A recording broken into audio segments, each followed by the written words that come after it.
ओम श्री गणेशाय नमः। जय जगन्नाथ, जय बलभद्र, जय सुभद्रा माई। दोस्तों, पूरी नगरी में आज देवताओं का उत्सव है। धरती पर उतर आए हैं स्वयं श्री हरि, अपनों को दर्शन देने, अपनी प्रजा को प्रेम बांटने। हर वर्ष आषाढ़ शुक्ल द्वितीया को जब सूर्य की किरणें स्वर्णिम हो उठती है, तब उड़ीसा के पवित्र पूरी धाम में गूंजता है हरे कृष्ण हरे राम का उद्घोष। वही दिन जब स्वयं श्री हरि जगन्नाथ अपने भाई बलभद्र और बहन सुभद्रा जी के साथ विशाल रथों पर आरूढ़ होकर निकलते हैं अपने जननी श्री गुंडीचा माँ के घर। यह जगन्नाथ रथ यात्रा नहीं, यह तो साक्षात प्रेम का पर्व है, जहाँ ईश्वर अपने भक्तों के पास आते हैं। आज पूरी के गलियों फूलों से सज गई है। शंख, घंटा और मृदंग की ध्वनि में बसी है आत्मा की पुकार।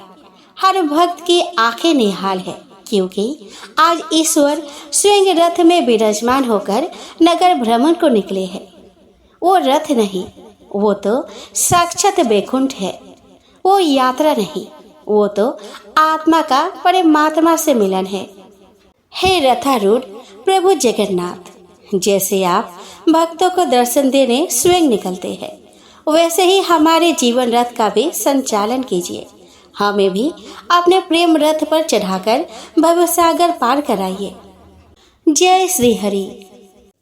मुनियों ने पूछा कि द्विश्रेष्ठ, जहाँ काष्ठ प्रतिमा के रूप में साक्षात भगवान नारायण विराजमान है, वह पुरुषोत्तम क्षेत्र किस देश में है? जैमिनी जी ने उत्तर दिया कि उत्कल यानी कि उड़ीसा नाम से प्रसिद्ध एक परम पावन देश है, जहाँ अनेक तीर्थ और बहुत से पवित्र देव मंदिर है। वह प्रदेश दक्षिण समुद्र के तट पर बसा हुआ है। उसमें रहने वाले पुरुष सदाचार के आदर्श है। वहाँ के ब्राह्मण उत्तम आचार और स्वाध्याय से संपन्न हो सदा यज्ञ कर्म में संलग्न रहते हैं। सृष्टि के आदि में यज्ञ और वेद अध्ययन की प्रवृत्ति वहीं से होती है। अतः वहाँ के निवासी ब्राह्मण वेद शास्त्रों के प्रवर्तक है। उस देश को 18 विद्याओं की निधि बताया गया है। वहाँ भगवान नारायण की आज्ञा से घर घर में लक्ष्मी का वास है। उस देश के निवासी मनुष्य लज्जाशील, विनयी, चिंता तथा रोग से रहित, पिता माता के सेवक, सत्यवादी तथा विष्णु भक्त होते हैं। वहाँ कोई भी ऐसा पुरुष नहीं होगा जो विष्णु के भक्त एवं आस्तिक ना हो। उस देश के सब लोग परोपकारी होते हैं। लोभी, दुष्ट और शठ मनुष्य का वहाँ सर्वथा अभाव है। उस प्रदेश के लोग दीर्घजीवी होते हैं। स्त्रियाँ पतिव्रता, सुशीला, धर्मपरायणा, लज्जा और सदाचार से विभूषित, रूपवती, सभी प्रकार के आभूषणों से अलंकृत तथा कुल, शील और वय के अनुसार आचार विचार का पालन करने वाली होती है। वहाँ के क्षत्रिय भी अपने कर्तव्य का पालन करते हैं। वे सब के सब प्रजा की रक्षा के व्रत में दीक्षित होते हैं। दान देने में उदार और सभी शास्त्रों के ज्ञान में निपुण होते हैं। सदा अधिक दक्षिणा वाले यज्ञों का अनुष्ठान करते हैं। उनकी यज्ञ वेदियाँ सदा प्रज्वलित रहती है तथा सुवर्ण भूषित युग पे शोभा पाते रहते हैं। उनके घर पर पधारे हुए अतिथियों को उनके कामना से अधिक वस्तुएं देकर संतुष्ट किया जाता है। उत्कल के वैश्य भी कृषि, वाणिज्य और गोरक्षा की वृत्ति में स्थित होते हैं। वे अपने भक्ति और धन से देवता, गुरु और ब्राह्मणों को तृप्त करते हैं। वहाँ एक के घर पर पधारे हुए याचक को दूसरे के घर पर जाने की आवश्यकता नहीं रह जाती। उस देश के शूद्र संगीत, काव्य, कला और शिल्प में कुशल और प्रिय वचन बोलने वाले होते हैं एवं स्नान, दान आदि कर्मों में तत्पर होते हैं। वे अपने मन, वाणी, क्रिया तथा धन के द्वारा द्विजों की सेवा में लगे रहते हैं। वह वर्ण संकर जाति के लोग भी अपने अपने धर्म में स्थित होते हैं। ऋतुएं विपरीत भाव नहीं धारण करती। मेघ असमय में वर्षा नहीं करते। खेतों को हानि नहीं पहुंचाती। हवा का भी कष्ट नहीं होता और प्रजा को भूखे की पीड़ा नहीं सहन करनी पड़ती। अकाल और महामारी का प्रकोप नहीं होता। राज्य का नाश नहीं होता। पृथ्वी पर होने वाली कोई भी वस्तु वह अलभ्य नहीं है। यही वह सभी देशों में श्रेष्ठ उत्कल है। दक्षिण समुद्र में मिलने वाले ऋषिकुल्या नदी तक पहुंचकर स्वर्णरेखा और महानदी के बीच में जो देश प्रतिष्ठित है वही उत्कल है। उस पवित्र प्रांत में बहुत से उत्तम क्षेत्र है। सतयुग में इंद्रधूम्न नाम से प्रसिद्ध एक श्रेष्ठ राजा हो गए हैं। उनका जन्म सूर्य वंश में हुआ था। वे ब्रह्मा जी से 5वीं पीढ़ी नीचे थे। राजा इंद्रधूम्न सत्यवादी, सदाचारी, शुद्ध तथा सात्विक पुरुषों में अग्रगण्य थे। प्रजा को अपनी संतान समझकर सदा न्याय पूर्वक उसका पालन करते थे। वे आध्यात्मिक ज्ञान में कुशल, शूर, समर विजयी, सदा उद्यमशील, ब्राह्मण पूजक तथा पितृभक्त थे। 18 विद्याओं में दूसरे बृहस्पति के समान प्रवीण थे। ऐश्वर्य में देवराज इंद्र तथा कोष संग्रह में कुबेर के समानता करते थे। रूपवान, सौभाग्यशाली, शीलवान, दानी, भोगी, प्रिय वक्ता, समस्त यज्ञों का यजन करने वाला तथा सत्य प्रतिज्ञ भी थे। उनमें भगवान विष्णु को भक्ति थी। सत्य भाषण का गुण था। उन्होंने क्रोध और इंद्रियों पर विजय प्राप्त कर ली थी। वे श्रेष्ठ राजसूय यज्ञ तथा सहस्रों अश्वमेघ यज्ञ का अनुष्ठान कर चुके थे। संसार बंधन से मुक्त होने की इच्छा रखकर सदा धर्मचारण में ही लगे रहते थे। इस प्रकार वे सर्वगुण संपन्न राजा इंद्रधूम्न समूची पृथ्वी का पालन करते हुए मालव देश में विख्यात और समस्त रत्नों से संपन्न द्वितीय अमरावती के समान सुशोभित अवंती नाम वाली नगरी में निवास करते थे। वहां रहते हुए राजा ने भगवान विष्णु में मन, वाणी और क्रिया द्वारा परम अद्भुत एवं उत्तम भक्ति बढ़ाई। एक दिन भगवान लक्ष्मीपति की पूजा के समय देवी पूजा गृह में बैठे हुए राजा ने अपने पुरोहित से आदर पूर्वक कहा कि आप उस उत्तम क्षेत्र का पता लगाइए जहां हम इसी नेत्र से साक्षात भगवान जगन्नाथ का दर्शन करें। वैष्णव राजा के ऐसा कहने पर पुरोहित जी ने तीर्थ यात्रियों के एक झुंड को देखकर उनसे प्रेम पूर्वक कहा, तीर्थों में विचरने वाले तथा तीर्थों का ज्ञान रखने वाले धर्मात्मा पुरुषों, हमारे महाराज जो आज्ञा देते हैं उसे तुम लोगों ने सुना है क्या? तुम में से किसी को उत्तम तीर्थ का पता है क्या? उनका अभिप्राय समझकर उन यात्रियों में से एक व्यक्ति जो बहुत तीर्थों में घूम चुका था और अच्छा वक्ता था, राजा के पास हाथ जोड़कर बोला कि राजन, मैंने बचपन से ही अनेक तीर्थों में भ्रमण किया है। भारतवर्ष में ओडो नाम से प्रसिद्ध एक देश है। उसी देश में दक्षिण समुद्र के तट पर श्री पुरुषोत्तम क्षेत्र है, जहाँ नीलाचल नामक एक पर्वत है। वह सब ओर से वनों द्वारा घिरा है। उसके बीच में कल्प वृक्ष है, जिसके पश्चिम भाग में रोहिणी कुंड है। वह भगवान के करुणा रूप जल से भरा हुआ है, जो स्पर्श करने मात्र से ही मोक्ष देने वाला है। उसके पूर्वी तट पर इंद्रनील मणि की बनी हुई भगवान वासुदेव की प्रतिमा है, जो साक्षात मोक्ष प्रदान करने वाली है। उस कुंड में स्नान करके जो भगवान पुरुषोत्तम का दर्शन करता है वह मुक्त हो जाता है। वहाँ सबर दीपक नामक एक श्रेष्ठ आश्रम है, जो भगव द्विग्रह से पश्चिम दिशा में स्थित है। उस आश्रम से एक पगे डंडे का रास्ता है, जिससे भगवान विष्णु के स्थान तक जा सकते हैं।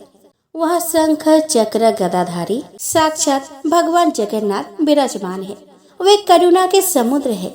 दर्शन मात्र से ही सभी जीवों को मुक्ति प्रदान करते हैं। राजन, देव आदिदेव जगन्नाथ जी को प्रसन्नता के लिए मैंने 1 वर्ष तक पुरुषोत्तम क्षेत्र में निवास किया। मैं महामूर्ख था, परंतु उनकी कृपा से इस समय 18 विद्याओं में प्रवीण हो गया हूँ। मेरी बुद्धि भी निर्मल हो गई है, जिससे भगवान विष्णु के सिवा और कुछ मैं नहीं देखता। तुम सदैव दृढ़ता पूर्वक उत्तम व्रत का पालन करने वाले विष्णु भक्त हो, इसीलिए तुम्हारे पास आया हूँ। मैं तुमसे इस समय धन अथवा भूमि नहीं मांगता, केवल इतना ही कहता हूँ कि मेरी इस बात को झूठ न मानकर वह पुरुषोत्तम क्षेत्र में निवास करने वाले भगवान लक्ष्मीपति का भजन करो। यूं कहकर वह जटाधारी यात्री सबके देखते देखते शीघ्र अंतर्ध्यान हो गया। इससे राजा को बड़ा विस्मय हुआ। वे व्याकुल होकर पुरोहित से बोले कि यह अलौकिक वृतांत अलौकिक पुरुष से ही सुना गया है। अब मेरी बुद्धि जहाँ भगवान गदाधर विराजमान है वह जाने के लिए उतावली हो रही है। द्विश्रेष्ठ मेरे धर्म, अर्थ और काम एक दूसरे के अनुकूल रहकर सदा आपके अधीन रहे हैं। आपके प्रसाद से मैंने त्रिवर्ग का साधन तो कर लिया। यदि आप इस भगवत दर्शन के कार्य में भी मेरे साथ चलेंगे तो मैं आपके सहयोग से चारों पुरुषार्थों को प्राप्त कर लूंगा। पुरोहित बोले कि राजन, मैं ऐसा प्रयत्न करूंगा कि हम लोग सहायकों सहित पुरुषोत्तम क्षेत्र में चलकर बस जाए। जन्म की सफलता इससे बढ़कर और क्या हो सकती है कि साक्षात भगवान लक्ष्मीपति का दर्शन किया जाए। इस समय मेरा छोटा भाई विद्यापति सब देशों में घूमने वाले दूतों के साथ वहां पे जाएगा और जगन्नाथ जी का दर्शन करके उस पर्वत पर सैनिकों के ठहरने योग्य स्थान का पता लगा कर आएगा। इससे हम लोगों का कल्याण होगा। पुरोहित की यह बात सुनकर राजा इंद्रधूम्न ने कहा कि ब्राह्मण, बहुत अच्छा, अब मैं भगवान विष्णु के समीप उसी क्षेत्र में चलकर बसूंगा। ऐसा कहकर राजा ने प्रसन्नता पूर्वक अंतःपुरी में प्रवेश किया और पुरोहित ने उन सब यात्रियों को यथा योग्य सम्मान देकर अपने अपने आश्रमों को भेजा। फिर अपने भाई को ब्राह्मणों से स्वस्ति वाचन कराकर शुभ मुहूर्त में भेजा। विद्यापति समस्त विश्वसनीय पुरुषों के साथ पुष्प शोभित रथ पर आरूढ़ हो वहां से प्रस्थित हुआ। उसने रथ में बैठे बैठे यह विचार किया कि अहो, मेरा जन्म सफल हो गया।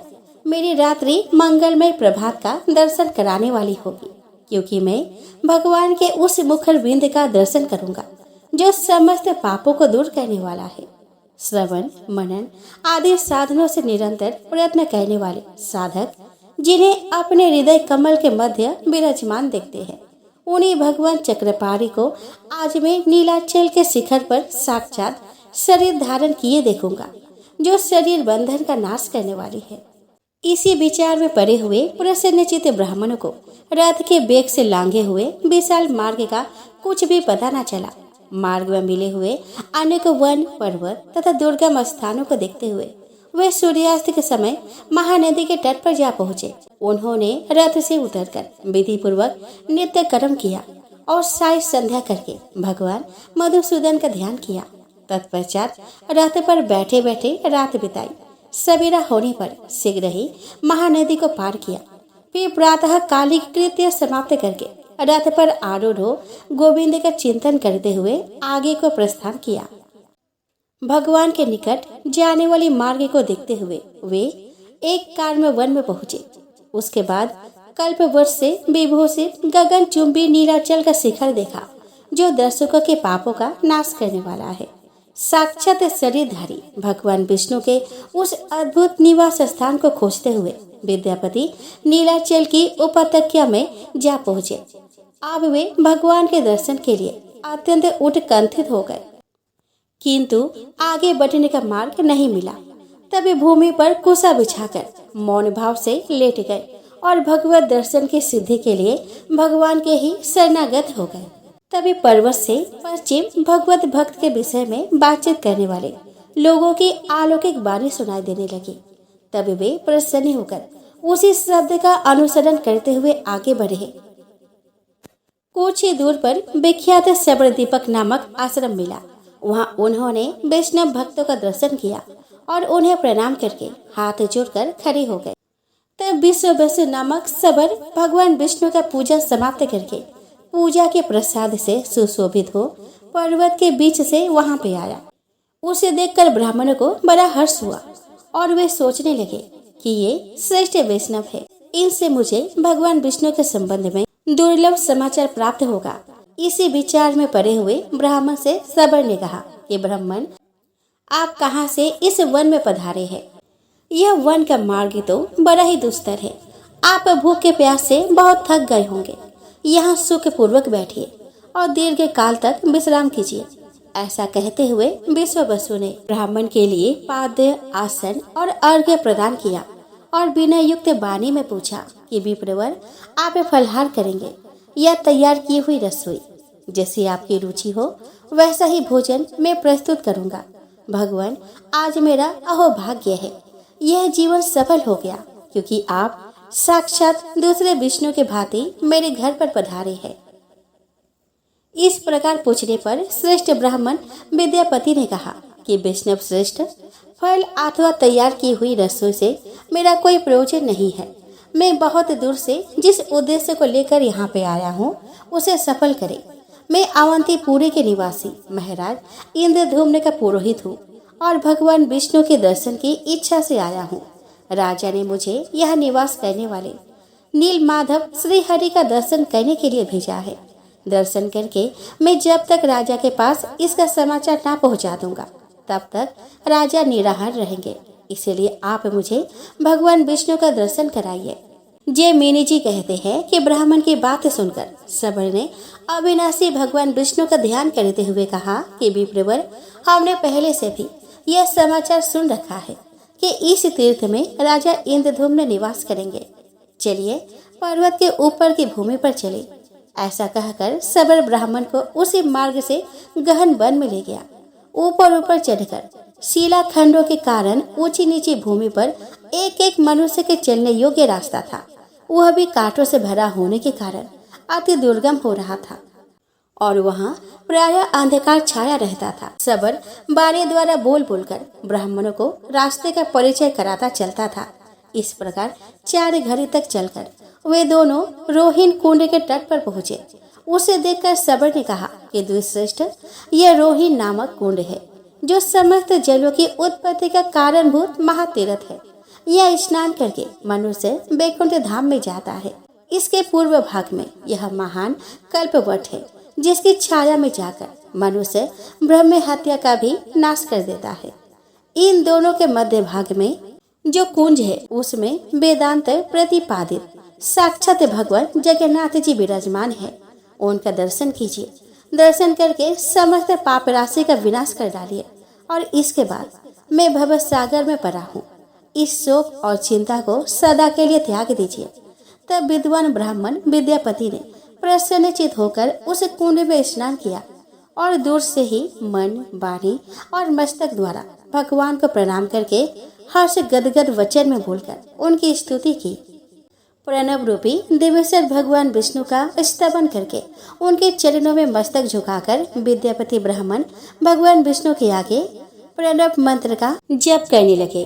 जप के अंत में सबर ने कहा कि द्विश्रेष्ठ, इस समय आप भगवान का दर्शन पाकर कृतार्थ हो गए। दिन बीत गया, आप थके मांदे और भूखे प्यासे हैं, अतः चलिए घर चले। इस घोर वन में हिंसक जंतुओं का निवास है, इसलिए हमारा यहाँ ठहरना उचित नहीं है। जब तक सूर्य की किरणों का प्रकाश है तब तक ही हम लोग अपने घर पहुँच जाएंगे। ऐसा कहकर ब्राह्मण के साथ सबर शीघ्रता पूर्वक आश्रम को लौटा। ब्राह्मण भी आनंद सागर भगवान जगन्नाथ के ध्यान में डूबे हुए थे, अतः उन्हें भूख प्यास और थकावट से प्राप्त होने वाली दुखों का भान नहीं हुआ।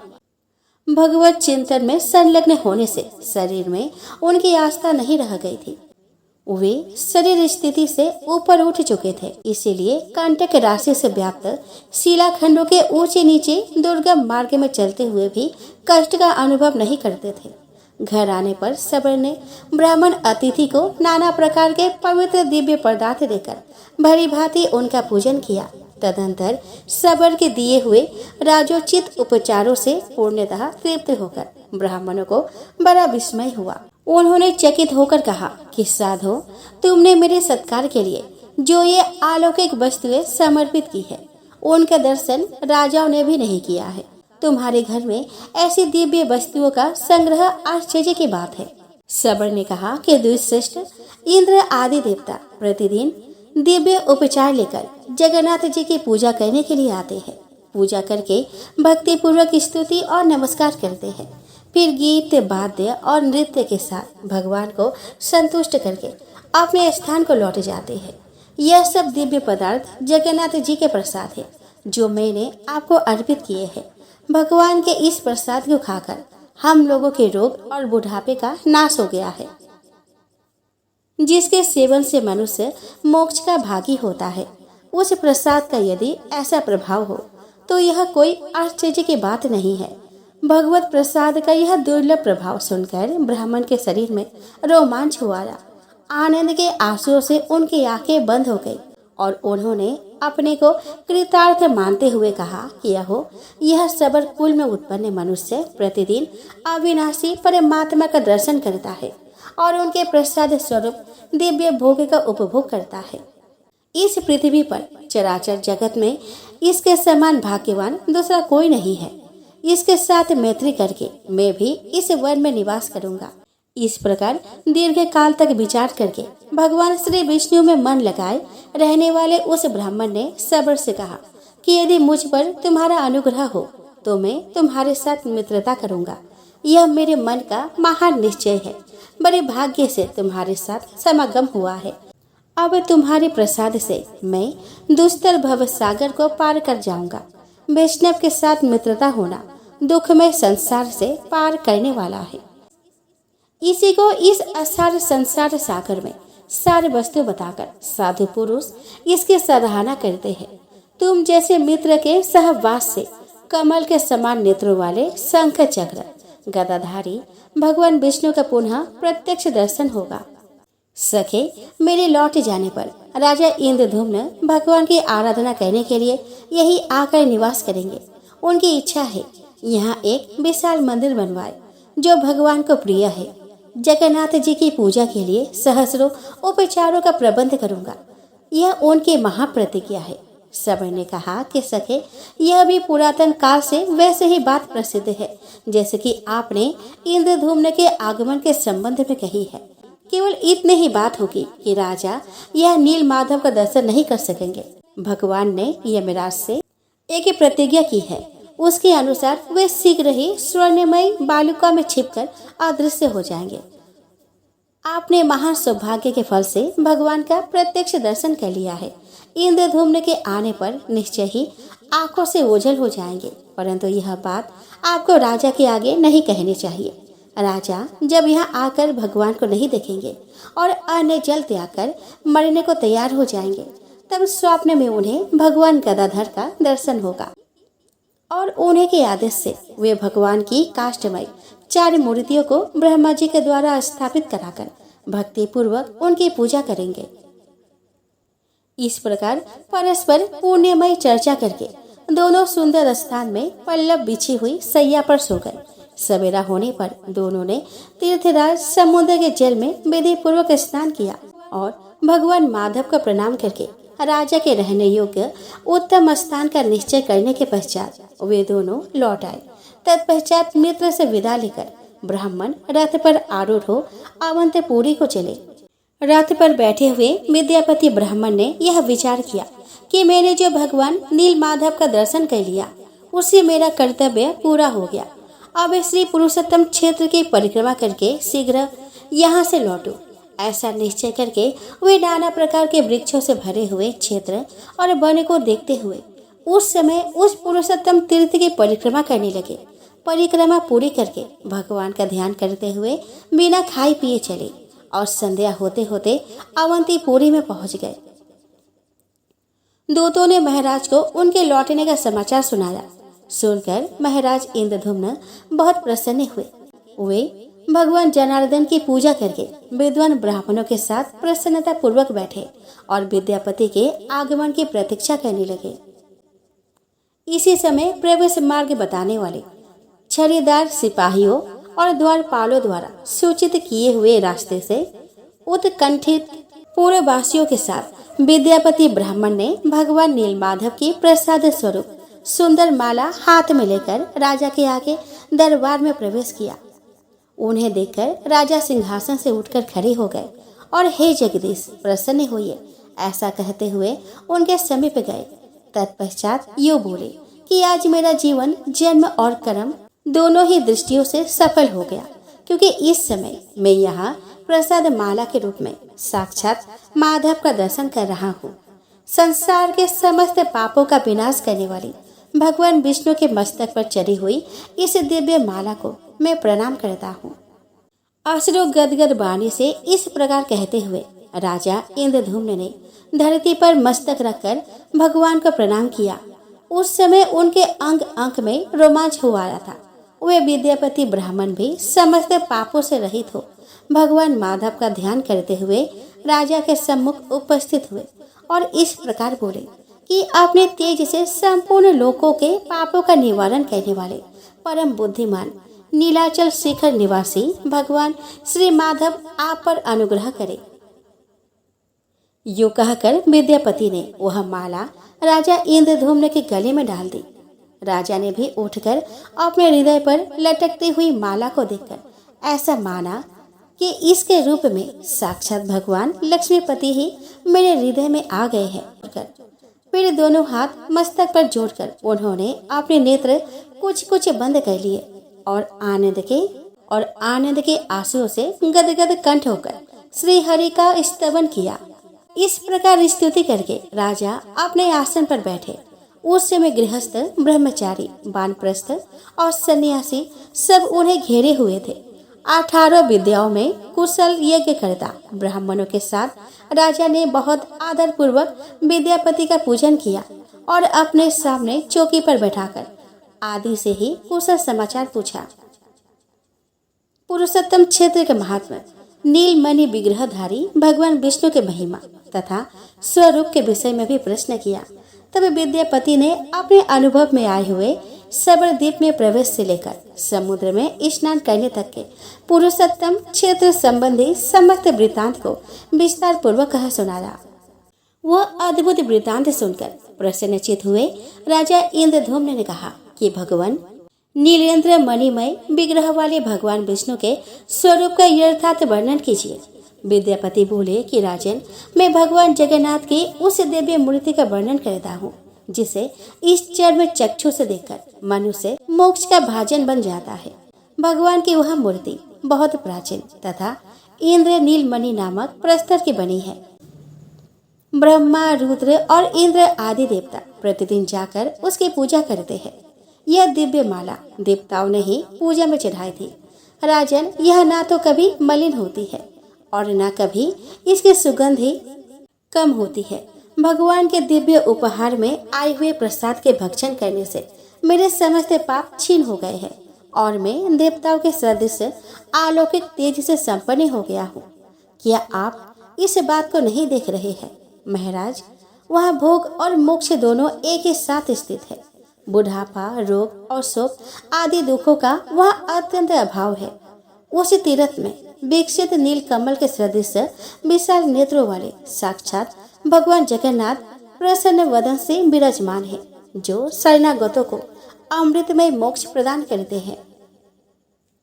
दोस्तों, आगे की कथा मैं आपको अगले वीडियो में सुनाऊंगा।